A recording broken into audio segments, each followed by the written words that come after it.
네, 은혜로운 섹터 장은혜입니다. 앞서 살펴본 것처럼 올해도 좀 경영권 분쟁 이슈가 화두로 떠오르지 않을까 싶은 상황인데 일단 작년 내내 뜨겁게 달궈졌었던 고려아연 이야기로 한번 열어보도록 하겠습니다. 오는 23일에 고려아연 임시주주총회가 개최될 예정입니다. 여기서 가장 큰 쟁점은요, 집중투표제입니다. 이 안건이 통과되는지 통과되지 않는지 이 여부가 지금 현재 화두로 떠오르고 있는 상황이죠. 여기에서 집중투표제가 무엇일까에 대해서 이야기 나눠보도록 할게요.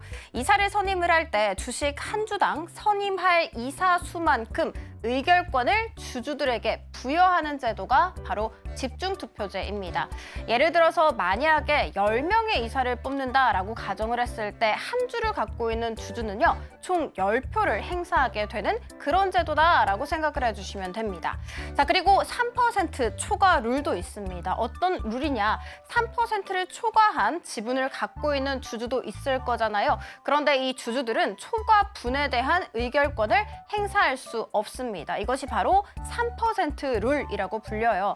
MBK 영풍연합 측은 이 집중투표제를 좀 금지해주세요 라면서 법원에 가처분 신청을 낸 상황이라는 점 체크해드리도록 하겠습니다.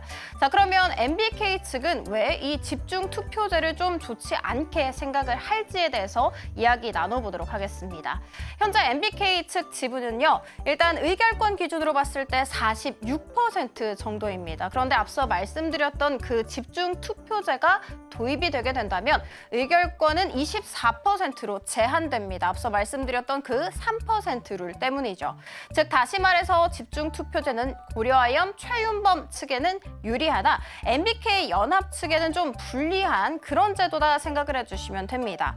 자, 그리고 국민연금 너무나도 중요하죠. 고려아연 지분 4.51%를 보유하고 있기 때문에 현재 캐스팅 보트를 꽉 하고 쥐고 있는 상황입니다. 그런데 이 국민연금이 고려아연 편을 들어줬습니다. 바로 이 집중투표제 찬성표를 던져버린 것이죠. 뿐만이 아니라 글로벌 의결권 자문사인 글래스 루이스 역시도 찬성표를 던지면서 고려아연의 손을 들어줬다는 점 체크해드리도록 하겠습니다.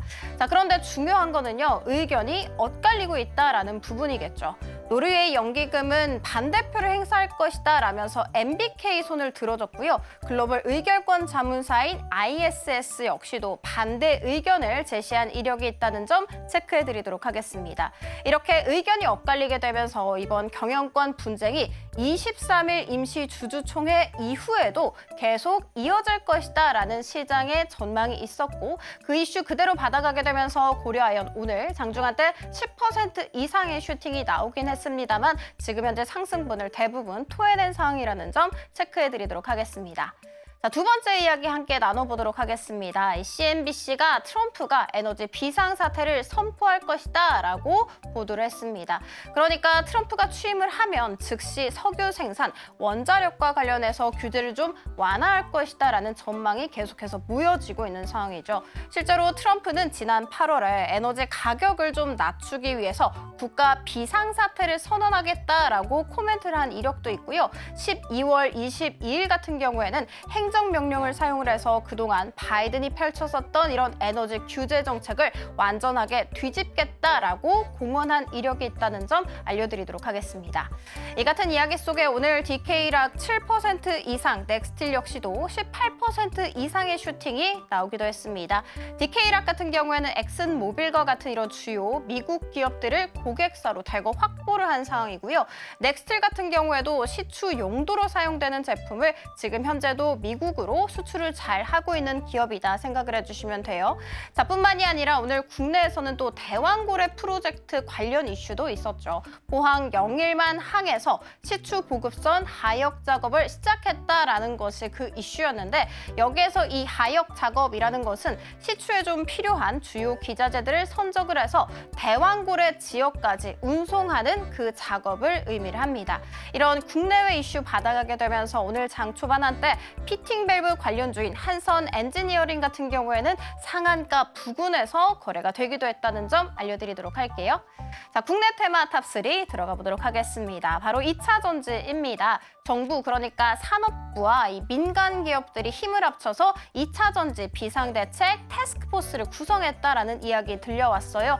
여기에서 민간 기업은요, LG 에너지 솔루션, 삼성 SDI 그리고 에코프로 등의 기업들이 대거 포함이 되어 있습니다.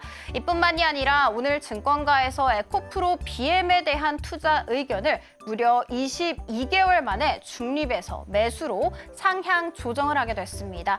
이와 같은 이야기 속에 오늘 에코프로 BM 같은 경우에는 장중한때 7% 이상의 슈팅이 나오기도 했고요. LG 에너지 솔루션, 삼성 SDI 그리고 에코프로 나란히 5% 안팎의 강한 상승 탄력 보이기도 했습니다. 그리고 반도체 하나 짚어보도록 하겠습니다. 바클레이즈 측에서 엔비디아에 대한 목표 주가를 160달러에서 175달러까지 상향 조정을 했는데 거기에 대한 코멘트가 이거였습니다. 엔비디아의 AI 칩 블랙웰이 엔비디아의 매출 크게 증가시키는데 큰 폭으로 기여를 할 것이다 라고 이야기를 했고요. 이와 같은 이야기 속에 오늘 제주반도체 같은 경우에는 27% 이상의 슈팅이 나오기도 했고 인텍플러스 역시도 24% 이상의 상승세를 그리기도 했습니다.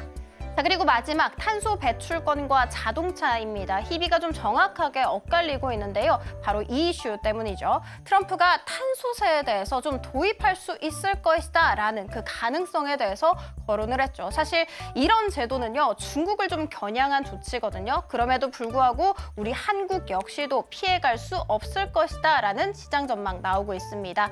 특히 자동차 측에 있어서는 좀 부정적인 영향을 크게 미칠 것으로 알려졌는데, 왜냐하면 자동차 같은 경우에는 생산 과정은 아니지만 공정에서도 탄소가 많이 발생하기 때문이죠. 이런 이야기 속에 오늘 현대모비스 자동차 관련 종목들 3% 약세를 그리기도 했지만 탄소 배출권, 그린케미칼과 한솔데코 같은 경우에는 10% 안팎의 강한 슈팅 나오기도 했다는 점 체크해드리도록 하겠습니다. 지금 바로 구독을 눌러보세요. 실시간 경제 뉴스, 투자 전문가들의 다양한 시황과 정확한 분석, 또 알찬 투자 정보까지 신뢰할 수 있는 저희 서울경제TV와 함께하세요.